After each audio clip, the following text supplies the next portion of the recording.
أشهد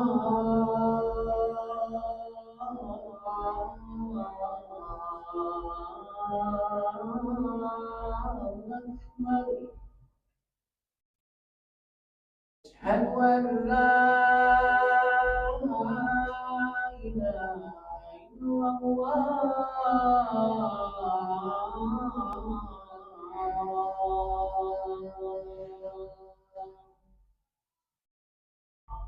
أشهد أن لا إله إلا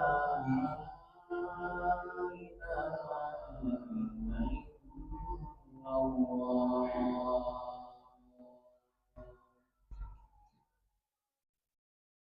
أشهد أن محمدا رسول الله.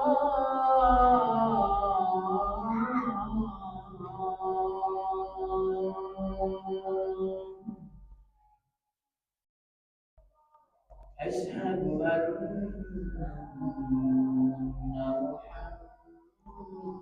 محمدا رسول الله.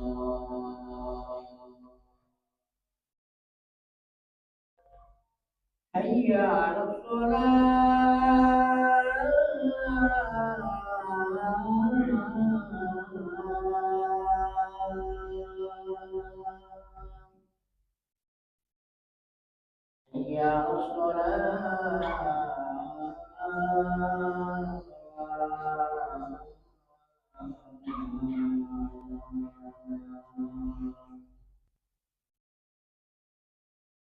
حي على الصلاة. حي على الفلاح.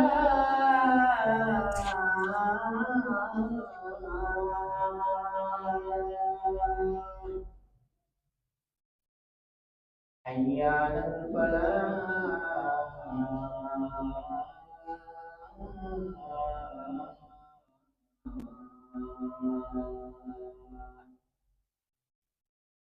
الله أكبر الله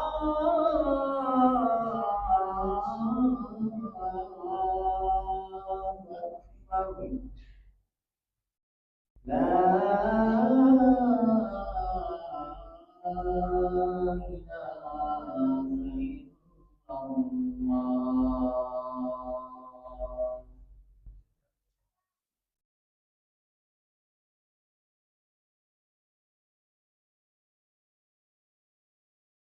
الحمد لله نحمده ونستعينه ونستغفره ونعوذ بالله من شرور أنفسنا ومن سيئات أعمالنا. من يهد الله فلا مضل له ومن يضلل فلا هادي له وأشهد أن لا إله إلا الله وأشهد أن محمدا عبده ورسوله. اللهم صل على محمد وعلى آل محمد كما صليت على إبراهيم وعلى آل إبراهيم إنك حميد مجيد. وبارك على محمد وعلى آل محمد كما باركت على إبراهيم وعلى آل إبراهيم إنك حميد مجيد. أيها الناس اتقوا الله حق تقاته ولا تموتن إلا وأنتم مسلمون. قال تعالى في كتابه الكريم: أعوذ بالله من الشيطان الرجيم. إنا عرضنا الأمانة على السماوات والأرض والجبال فأبين أن يحملنها وأشفقن منها وحملها الإنسان إنه كان ظلوما جهولا. أما بعد، فإن أصدق الحديث كتاب الله وخير الهدى هدى محمد صلى الله عليه وسلم وشر الأمور محدثاتها وكل محدثة بدعة وكل بدعة ضلالة وكل ضلالة في النار. أما بعد. Sidang jamaah Jumat rahimakumullah, alhamdulillah pada hari ini Allah masih memberikan kepada kita nikmat sehat dan nikmat iman, sehingga Allah masih meringankan kaki kita menuju ke masjid ini guna melaksanakan sholat Jumat secara berjamaah, dan semoga Allah menerima pahala amalan kita ini. Sedang jamaah Jumat, pada hari ini khatib ingin sedikit mengingatkan dalam khutbah ringkas ini tentang pentingnya amanah dan bahayanya khianat. Khianat adalah sifat yang sangat buruk dan itu termasuk dalam dosa besar. Sebagaimana yang khatib sampaikan dalam surat Al-Ahzab ayat 32 tadi, Allah mengatakan, Inna aradnal amanata ala samawati wal ardi wal jibal. Allah telah memberikan amanah kepada langit, bumi, dan juga gunung-gunung, fa'abaina ayyahmilnaha. Mereka tidak mampu, tidak mau mereka membawanya, menanggungnya. Wa asfaqna minha. Mereka tolak. Gunung-gunung, bumi, langit menolak amanah ini. Wa hamalahal insan. Maka amanah ini diberikan kepada manusia, innahu kana zaluman jahula. Sedangkan manusia itu dalam keadaan zalim dan bodoh. Kenapa pentingnya amanah ini? Karena suatu negara, suatu bangsa akan tegak ketika amanah ada dalam jiwanya dan sifat khianat tidak dia miliki. Yang membuat musuh-musuh kita takut bukan karena jumlah kita, bukan karena pasukan kita, bukan karena kehebatan teknologi kita, tapi karena sifat khianat yang tidak ada pada kita. Karena ketika sifat khianat ini tidak ada pada jiwa seorang muslim, maka meski dia sedikit, meski dia tidak ramai, tapi dia ditakuti oleh musuh-musuhnya. Kita melihat hari ini banyak sekali kejadian-kejadian di dunia pada hari ini yang membuat Islam jadi ciut, yang membuat Islam jadi bangsa yang lemah, bangsa yang diremehkan, bangsa yang tidak ada kekuatan sama sekali. Itu bukan karena jumlah kita yang sedikit, padahal jumlah kita sudah banyak, senjata kita juga tidak kalah, tapi satu, sifat amanahnya yang hilang, sifat khianatnya yang muncul. Dahulu kala sekitar tahun 1790-an, pada masa Prancis menjajah Mesir. Di situ ada seorang tajir, seorang dermawan, seorang pedagang kaya yang bernama Mustafa Al-Bashiri. Ini jarang disebutkan dalam sejarah, tapi kita bisa mengambil pelajaran daripada sejarah beliau. Jadi beliau ini adalah seorang tajir yang kaya raya, tapi tidak begitu menikmati kekayaannya ketika melihat kezaliman yang ada terjadi di depan matanya. Ketika Napoleon Bonaparte menginjakkan kakinya ke Mesir, dia mengatakan dia akan membuahkan perubahan. Dia mengatakan dia akan tidak akan mengganggu Islam. Tapi ketika ada sedikit pemberontakan saja, akhirnya di situ dia akan melakukan kezaliman yang luar biasa. Bahkan dia memasukkan kaki kudanya ke dalam Masjid Azhar. Nah di situ ketika Mustafa Al-Bashiri ini melihat kejadian tersebut, secara diam-diam dia ingin melancarkan pemberontakan terhadap Prancis ketika itu. Akhirnya dia buat semacam bom gitulah. Tapi ketika ia ingin melancarkan pemberontakan terhadap Prancis ketika itu, ternyata ada tetangganya yang membocorkan rahasia. Ini khianat. Yang membocorkan rahasia, kemudian akhirnya beliau ditangkap. Ketika ditangkap, dia dipenjara sekitar hampir 6 bulan. Setelah itu dikeluarkan kembali. Setelah dikeluarkan kembali, dia langsung lagi melancarkan dan menghabiskan uangnya untuk perjuangan Mesir melawan Prancis. Sampai akhirnya terjadi pemberontakan kemana-mana terhadap Prancis. Dan tapi apa akhir daripada perjuangan yang itu dari harta pribadinya, keringatnya yang diberikan untuk perjuangan, apa yang dibalas oleh bangsanya? Ketika beliau ditangkap oleh Napoleon Bonaparte, pasukan Napoleon Bonaparte, ditangkap, kemudian dia ingin dieksekusi, ingin dibunuh. Tapi jenderalnya Napoleon ketika itu ingin membuat dia jangan mati di gantungan. Karena dia kalau beliau mati di gantungan, maka dia akan jadi pahlawan yang akan dikenang. Tapi bagaimana? Difitnah. Dikatakan kepada orang Mesir bahwasanya inilah penyebab orang-orang Mesir mati, inilah penyebab rumah-rumah terbakar, inilah penyebab Mesir ini jadi kacau. Yaitu dia. Akhirnya dia diarak-arak, dimasukkan ke atas himar, di atas keledai dengan keadaan tubuh yang terbalik, kemudian dia diludahi oleh orang-orang Mesir. Orang Mesir yang dia bela dengan hartanya, yang dia bela dengan tenaganya demi mengusir penjajah dari negaranya, demi mengusir kezaliman dari negaranya. Tapi mereka meludah Bahkan ada yang melempar batu sampai akhirnya beliau syahid. Di satu sisi ada seorang Syekhul Azhar, salah satu guru di Azhar, seorang maha guru di Azhar yang bernama Al-Bakri.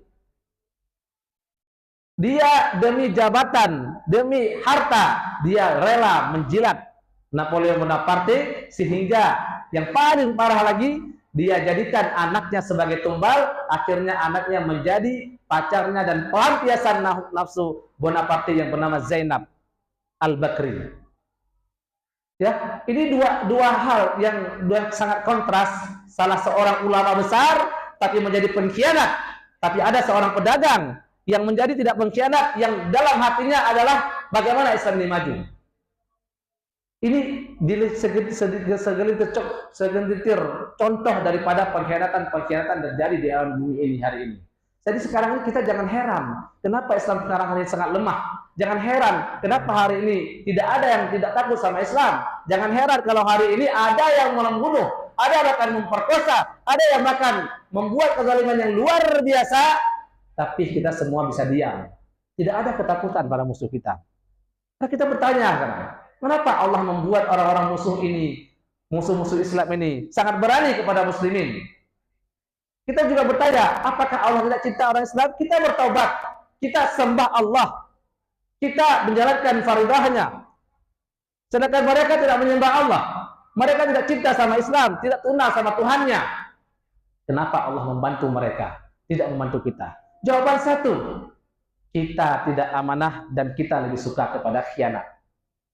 Dalam surat Ali Imran ayat 161 Allah katakan, "Wa ma kana linabiyyin ayyahul wa may yaghlul ya'ti bima ghalla yaumal qiyamah."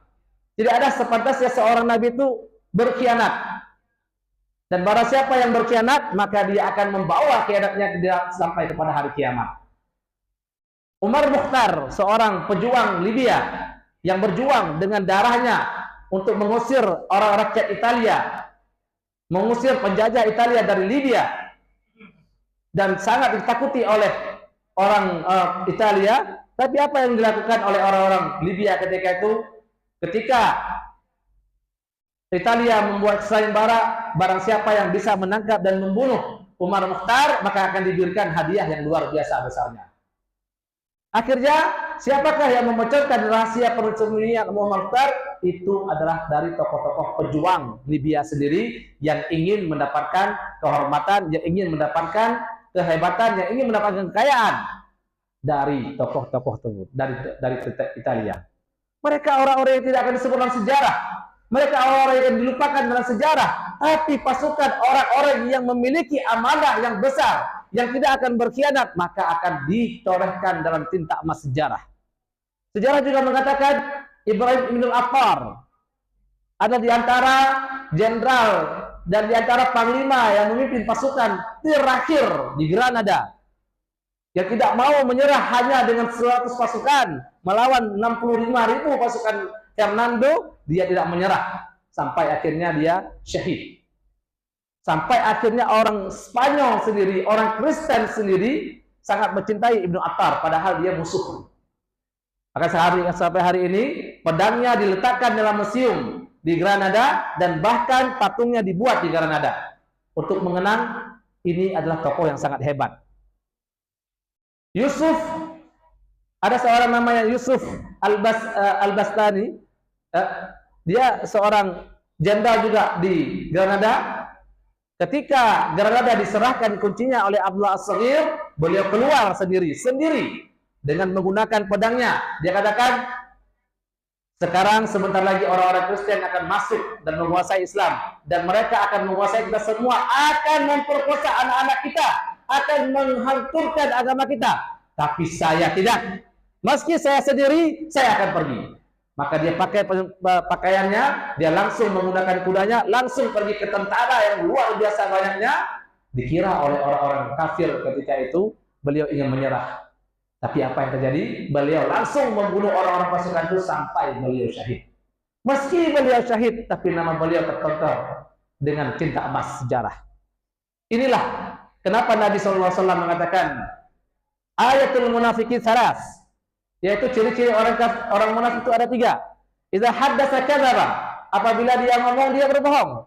Wa idza wa'ada akhlafa, kalau dia misalnya berjanji dia akan mengingkari janjinya. Wa idza tumina khana, apabila diberikan amanah maka dia akan mengingkari amanah tersebut. Kenapa Allah sangat melihat kita dalam agama kita, dalam sholat kita?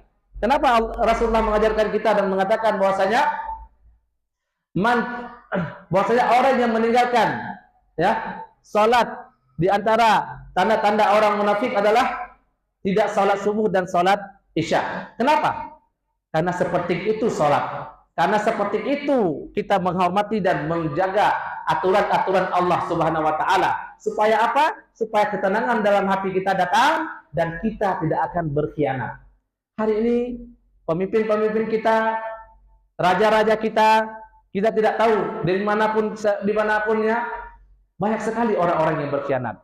Maka kata para ulama, an-nasu ala dini mulukihim. Seorang manusia, para manusia itu berdasarkan agama pemimpinnya. Kalau pemimpinnya amanah, maka rakyatnya juga amanah. Kalau pemimpinnya tidak amanah, maka rakyatnya juga tidak amanah. Kenapa? Karena pada hakikatnya yang mencari pemimpin adalah rakyat itu sendiri. Maka ketika Sayyidina Ali radhiyallahu anhu, ada orang Khawarij yang bertanya kepada beliau, "Wahai Ali, kenapa pada masa kamu terjadi huru-hara? Karena pada masa kamu kacau. Sedangkan pada masa Khalifatul Rasyidin sebelumnya, yaitu Abu Bakar Umar, Islam sangat tegak, Islam sangat bagus, Islam sangat bersatu." Apa jawaban Sayyidina Ali radhiyallahu anhu? Karena pada masa Abu Bakar Umar dan awal-awal kepemimpinan Utsman radhiyallahu anhu, mereka memimpin orang-orang yang seperti saya. Ya, orang-orang yang amanah, orang-orang yang tidak khianat. Tapi pada masa saya sekarang, saya memimpin orang-orang seperti kamu, yaitu orang-orang yang suka khianat. Jadi kesimpulannya apa? Memang mencintai Allah, beriman kepada Allah, tidak takut dengan masa depan, itu adalah modal utama. Beriman kepada hari akhirat, itu adalah modal pertama. Maka ketika Rasulullah SAW pada perang Badar, beliau mengatakan, "Intuhlif hadzal isabah falan tu'bad." Jadi kalau ini orang-orang ini, pasukan ini akan binasa, maka engkau tidak akan disembah ya Allah. Ini bukan beliau putus asa, bukan beliau ingin mengatakan tidak khawatir terhadap takdir Allah, bukan. Tapi Rasulullah ingin mengatakan inilah orang-orang terbaik. Inilah orang-orang yang akan membawa Islam ke seluruh dunia.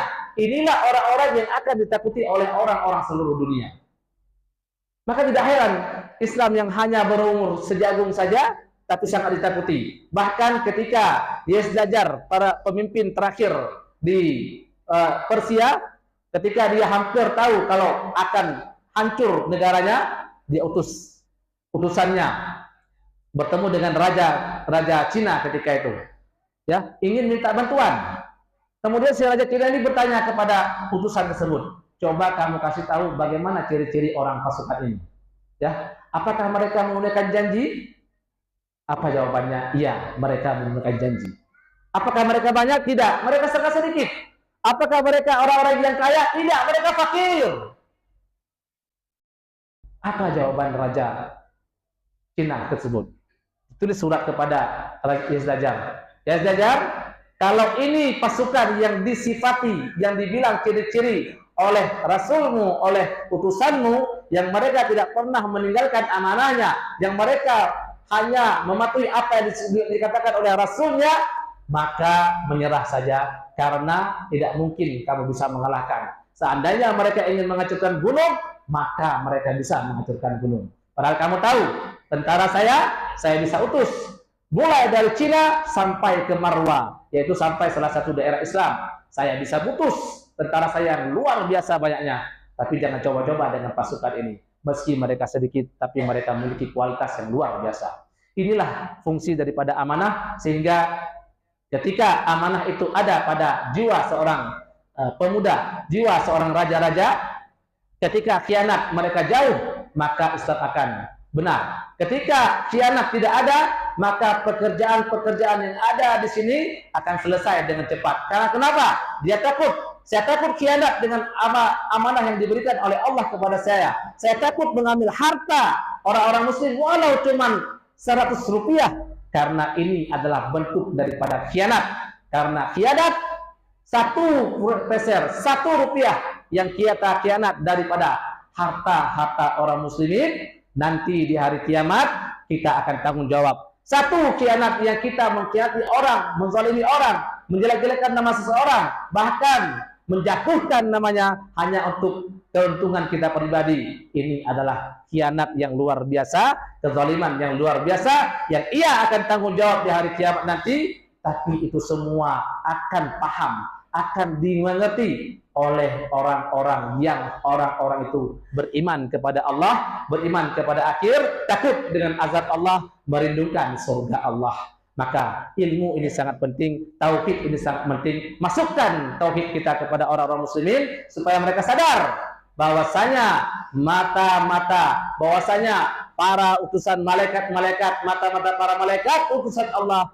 selalu mencatat amal baik kita, apakah itu baik ataukah itu buruk. Sedetik pun apa yang kita pikirkan maka Allah tahu. Maka takutlah dengan khianat, karena untuk mencapai negara yang baik, untuk mencapai ketenangan hati, maka jagalah amanah, hindarilah khianat. Semoga Allah memberikan kepada kita hidayah.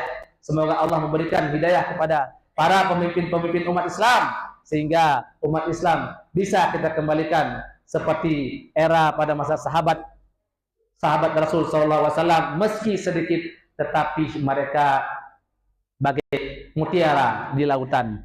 Mereka adalah orang-orang yang sangat disegani oleh siapapun yang melihatnya, sekaligus dicintai oleh siapapun yang dilihatnya. Barakallahu li wa lakum fil Qur'anil Karim wa nafa'ani bima fihi minal ayati wa zikril hakim wa taqabbala minni wa minkum tilawatahu innahu huwas samiul alim.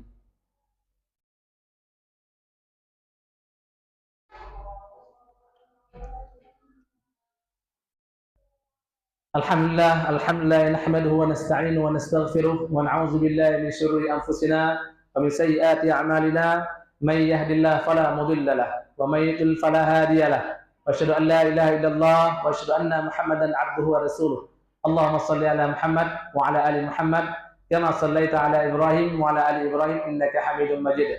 Wa barik ala Muhammad wa ala ali Muhammad kama barakta ala Ibrahim wa ala ali Ibrahim innaka Hamidum Majid. Ayuhan nas, ittaqullaha haqqa tuqatih wa la tamutunna illa wa antum muslimun. Qala ta'ala fi kitabil karim. A'udzu billahi minasyaitonir rajim. Bismillahirrahmanirrahim. Qul huwallahu ahad. Allahus samad. Lam yalid wa lam yulad wa lam yakul lahu kufuwan ahad. Allahumma fil lil muslimina wal muslimat wal mu'minina wal mu'minat. Rabbana zalamna anfusana wa in lam taghfir lana wa tarhamna لنكونن من الخاسرين. ربنا إننا سمعنا مناديا ينادي للإيمان أن آمنوا بربكم فآمنا ربنا فاغفر لنا ذنوبنا وكفر عنا سيئاتنا وتوفنا مع الأبرار. ربنا آتنا في الدنيا حسنة وفي الآخرة حسنة وقنا عذاب النار. أقم الصلاة. الله أكبر الله أكبر.